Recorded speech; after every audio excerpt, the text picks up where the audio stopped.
আসসালামু আলাইকুম প্রিয় দর্শক, বিকাশে ভুল করে আপনার টাকা চলে গেছে, আপনি চাইলে খুব সহজেই ফেরত আনতে পারবেন।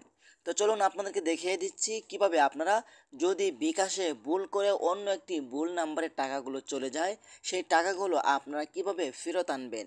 আশা করি আজকের ভিডিওতে আপনাদেরকে সম্পূর্ণ দেখানোর চেষ্টা করব কিভাবে আপনারা সেই ভুলে যাওয়া টাকাগুলো পুনরায় ফেরত আনতে পারবেন। তো চলুন আপনাদেরকে দেখিয়ে দিচ্ছি সেই টাকাগুলো কিভাবে ফেরত আনবেন।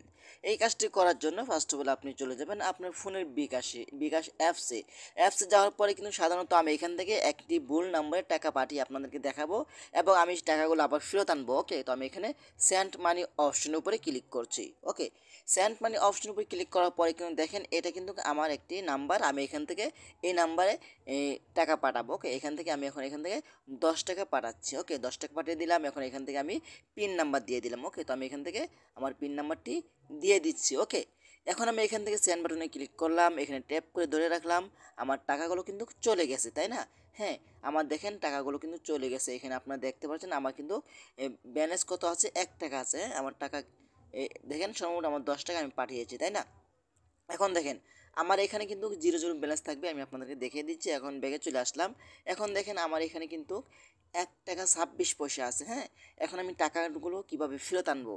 টাকাগুলো ফেরত আনার জন্য আমাকে যেটা করতে হবে, এইখানে কিন্তু আপনি একটি অপশন দেখতে পাবেন। আপনি আবারও চলে যাবেন এখান থেকে সেন্ড মানিতে। তো আমি চলে আসলাম সেন্ড মানিতে ক্লিক করছি। সেন্ড মানিতে ক্লিক করার পরে কিন্তু আপনারা দেখতে পারবেন এখানে বাতিল নামে একটি অপশন রয়েছে, দেখতে পাচ্ছেন। এখানে মেয়াদ রয়েছে, মেয়াদ 8টা 40 AM থেকে 28 তারিখ পর্যন্ত। ঠিক আছে, আজকে হলো 25 তারিখ, 26 27 28, 3 দিন পর্যন্ত আমার এই টাকাটা ফেরত আনতে পারবো। আমরা কিন্তু অনেকেই জানি না যে আমাদের যদি ভুলে টাকা চলে যায়, আমরা এটাই ভেবে নিই যে আমাদের টাকাগুলো ভুল করেই চলে গেছে। সেই ব্যক্তির নাম্বার কিন্তু আমরা ফোন দিতে থাকি, কিন্তু আমরা কিন্তু একবারও জানি না সেই বুলেটটা টাকাগুলো আপনি কিভাবে ফেরত আনবেন। ঠিক আছে, তো আমি এখান থেকে দেখেন, আমি এখান থেকে বাতিল অপশনের উপরে ক্লিক করব। ওকে, তো আমি এখান থেকে বাতিল অপশনের উপরে ক্লিক করছি। বাতিল অপশনের উপরে ক্লিক করার পরে কিন্তু এখানে বলতে দেখেন আপনি কি সেন্ড মানি রিকোয়েস্ট বাতিল করতে চান। হ্যাঁ, তো আমরা এখান থেকে হ্যাঁ অপশনে ক্লিক করব। হ্যাঁ অপশনে ক্লিক করার সাথে সাথে কিন্তু দেখতে পাবেন যে আমার টাকাগুলো আবারই কিন্তু ব্যাক চলে এসেছে, দেখতে পাচ্ছেন। এখন যদি আমি এখান থেকে ব্যালেন্সগুলো চেক করি, দেখেন আমার কিন্তু ব্যালেন্সে 11 টাকায় আছে। এভাবে চাইলে কিন্তু আপনারা খুব সহজেই ভুলে যাওয়ার টাকাগুলো ফেরত আনতে পারবেন। এখন প্রশ্ন হলো যে যেই নাম্বারে আপনার বিকাশ থাকবে না, সেই নাম্বারে যদি ভুলের টাকাগুলো চলে যায়, সেই টাকাগুলো ফেরত আনতে পারবেন। এখন একটা আপনি যেই নাম্বারে টাকা পাঠিয়েছেন সেটা হলো বিকাশ নাম্বার, সেই নাম্বারে কিন্তু অরিজিনালি বিকাশ আছে, সেই নাম্বারের টাকাগুলো কিন্তু আপনি ফেরত আনতে পারবেন না।